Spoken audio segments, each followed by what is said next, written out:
მოგესალმებით კიდევ ერთხელ, მადლობა რომ გვისმენთ და ძალიან საინტერესო თემით გიბრუნდებით.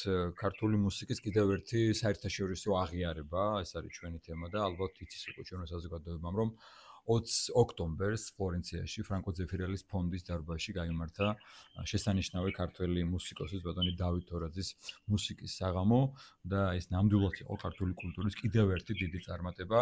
Აქ ვთქვათ, რომ ამ კონცერტმა განხორციელებას დიდი წვლილი მიუძღვის კულტურის სამინისტროს, ასევე დიდი მხარდაჭერა იყო ჩვენი საელჩოს იტალიაში.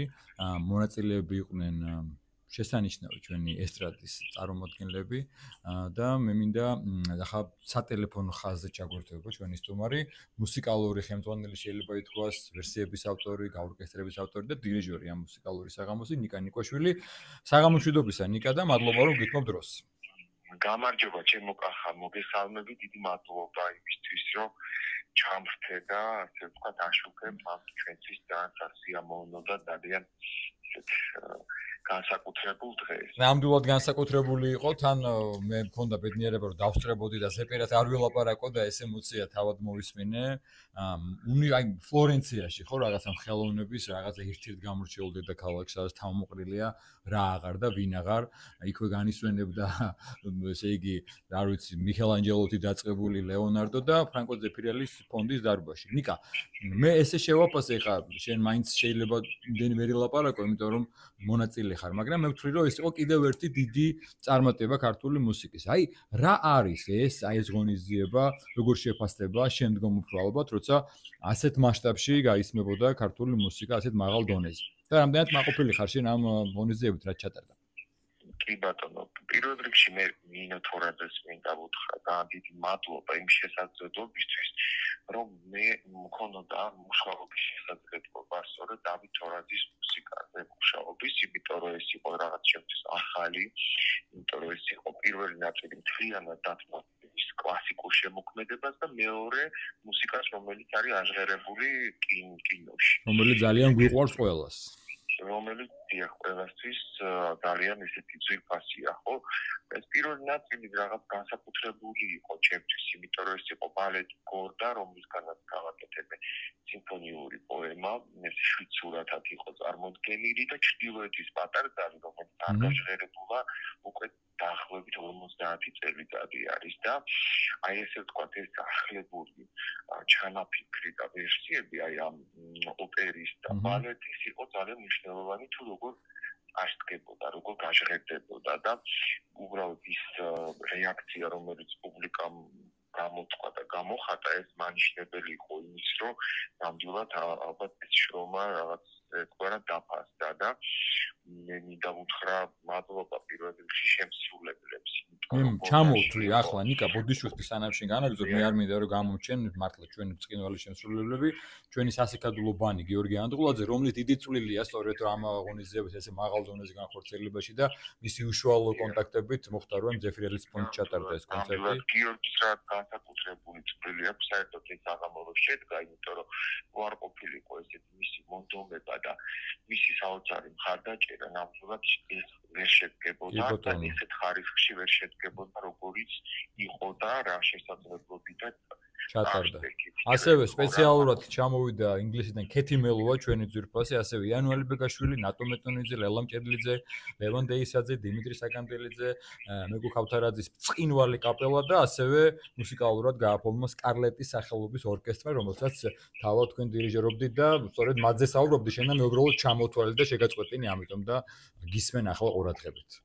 ლელა იყო სპეციალურად ჩამოსული ჭედლიძე, რომელიც სოლისტი იყო და პირველი ჩვენ გავხსენით ორდათი, როგორც მე უკვე დავიწყე ეს ორკესტრის გუნდისა და სოლო ვიოლინოსთვის, ესე არის დაწერილი და შემდეგ უკვე იყო ეს ჩრდილოეთის პატარძალი, რომელიც ახსენეთ იანუალი ბეგაშვილი, სოპრანო, რომელიც იტალიაში მოღვაწეობს უკვე რამდენი წელი არის და ჩვენთან ერთად იყო გიორგი, რომელზეც ვისაუბრეთ, ეს ორი არის აქედან შესულდა და შემდეგ გადავედით ჩვენ კინომუსიკაზე. კინომუსიკა ის არის, რომელიც ყველას უყვარს, მაგრამ ეს კიდე რაღაცა ახლებური გაჟღერება იყო ჩემი აზრით, გამოვყოფ ამ ნაწილში ლიოს, რომელიც არის ბრწყინვალე წარმომადგენელი ამ დიდი ოჯახის, თორაძეების ოჯახის და მე ვფიქრობ ძალიან ღირსეული გამოცდილება. არაჩვეულებრივი.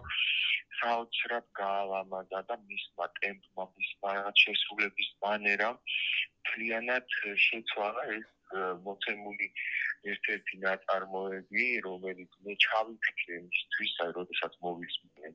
მას ფაქტობრივად პირველ ჯერზე, როდესაც ეს გავაჟღერე, ნინო მეწინა აკუტებოდა, იცი და არ ქონდა სურვილი, რომ რა არის ხა ისეთი განსაკუთრებული არაფერი კრიტიკული ბებია.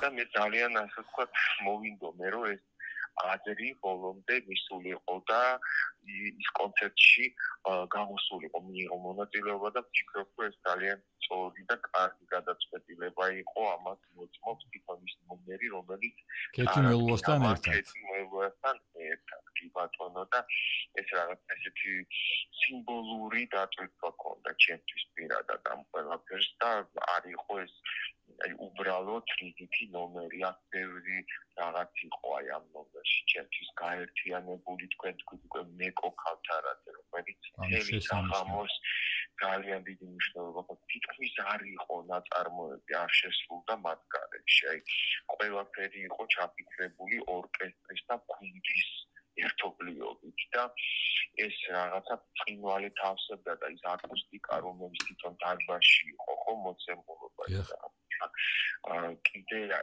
ამ ყველაფერს ჯავსებდა ეს სწორი ადგილი მუსიკისთვის და სწორი ადგილი იყო იმისთვის და მთელ საორგანიზაციო ჯგუფს მინდა ვუთხრა მე ძალიან დიდი მადლობა იყო რეჟისორი ბაკურაძე ჩვენი ზუზუ ნინოდია წამყვანი კი ბატონო ნინო ესე იგი ეს ჯგუფი იმიტომ რომ ისეთი რთული პროექტი იყო თავისი მოცულობით, მნიშვნელობით, არ არის ადვილი, ხო, ეს ყველაფერი განახორციელო იქ, სადაც უკვე ახსენეთ თავში არ არის. ადათ ისტრაფოდნენ ვინ აღარ რომ ფლორენციაში მოხვედრილი იყვნენ და ყოი ყოფილიყვნენ.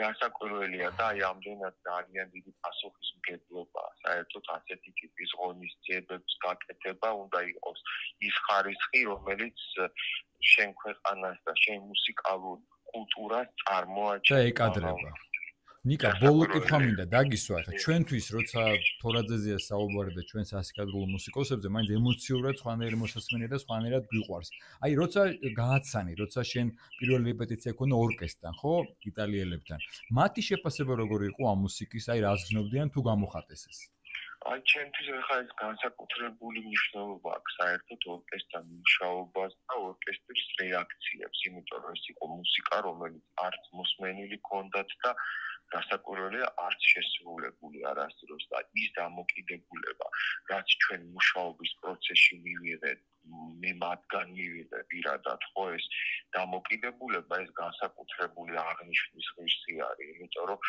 თითოეული მუსიკოსი მოდიოდა და აღნიშნავდა იმას რომ ეს იყო აბსოლუტურად ბრწყინვალე მუსიკა განსაკუთრებული არანჟირება და ძალიან საინტერესო თვითონ საორკესტრო ვერსია და აი ამას აღნიშნავდნენ ესენი და ჰქონდათ რაღაც განსაკუთრებული სიხარული ამ ყველაფრის შესრულებით იმდენად რომ როდესაც დამთავრდა კონცერტი და მე უკვე მოვდიოდი მას მითხეს რომ იმედი ჰქონდათ რომ კიდევ შევხვდებოდით და კიდევ შევასრულებდით ჩვენ ამ ყველაფერს და აი რაღაც დავბრუნდი მას შემდეგ კიდე არაერთი წერილი არის მათგან და ეს განსაკუთრებული ფაქტია ჩემთვის, იმიტომ რომ აი მათი დამოკიდებულება საერთოდ მუსიკოსების ხომ, როდესაც აი ამაზე მუშაობენ, აი ეს რეაქციები არის რა თქმა უნდა ძალიან ბევრი რაღაცის მაჩვენებელი.